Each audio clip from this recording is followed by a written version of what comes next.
The war within. There are no encampments being erected. There are no bannermen being called or banners snapping atop the crest of an angry verdant sea. No troops scurrying or contemplating theirs or their foes' final defeat.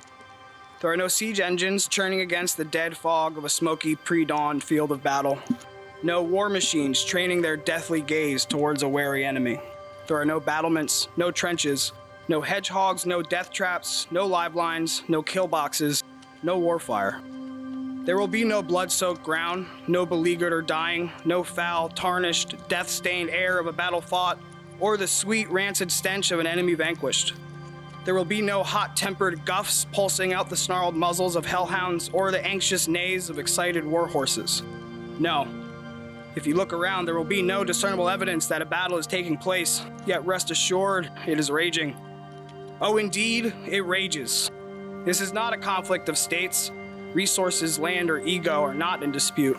No. At the heart of this tortured and tormented beast is a soul where the victor and the vanquished are the battered and torn remainders of one.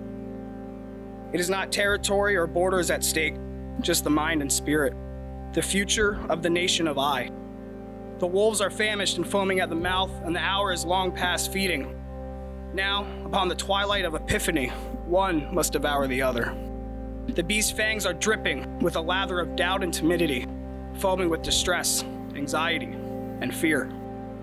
Its jowls hold the poison that will sow the means of my destruction. It grows more fierce the more I try, in vain, to deny its presence, and only by shining a light on the beast do I begin to what? Does this battle have an end?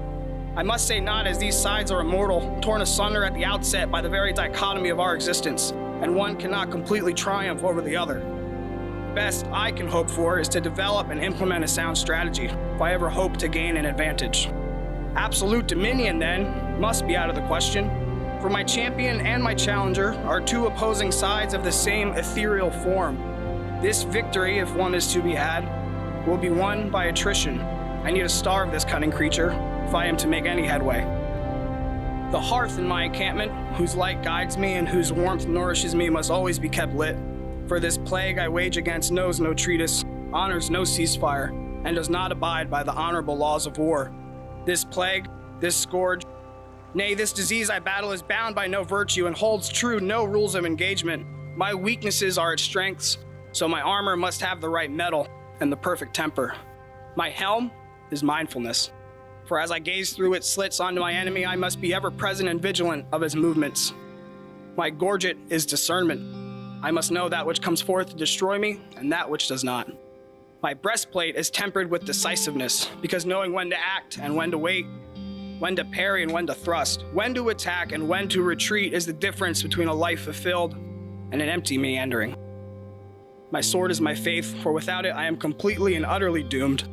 The most difficult and painstaking of all the armaments to forge is the chainmail, of which each link is hammered sound by newly forged relationships, formed healthily and well-nurtured, each ring added forming a stronger defense to the rest. Arguably the most important of all my armor is my shield. It protects me, allows me to glance deadly blows and push forward through the beast's traps of temptations to trudge ahead. My shield is my purpose. With it hammered true and in hand, everything else falls into suit. Before I can arm this shield or bear this sword, I must don my gauntlets tempered with humility, for neither faith nor purpose can be wielded without. And with boots cobbled out of confidence, I march headstrong, fully equipped to dance this lifelong battle with armor forged in the fires of drive and determination, perfected to the form by the hammer of consistency against an anvil cast in the despair of a life, my life wasted. How will I know I've won? How? There will be no horns trumpeting to sound victory or war drums beating to march the victor onward to greater promises. An immortal foe will never take a last breath, so when is this war over? The best I can truly hope for is a weakened and starved enemy, to keep it meek and without vigor. Vigilance is essential to my siege. Only when my hearth is extinguished and I can look back with pride and contentment upon the path I've cleared will my watch end, and I can cross the veil knowing that I have fought the good fight. My shield adorning the top of my crypt, so that others may know that my struggle was worthy and that I was worth the struggle.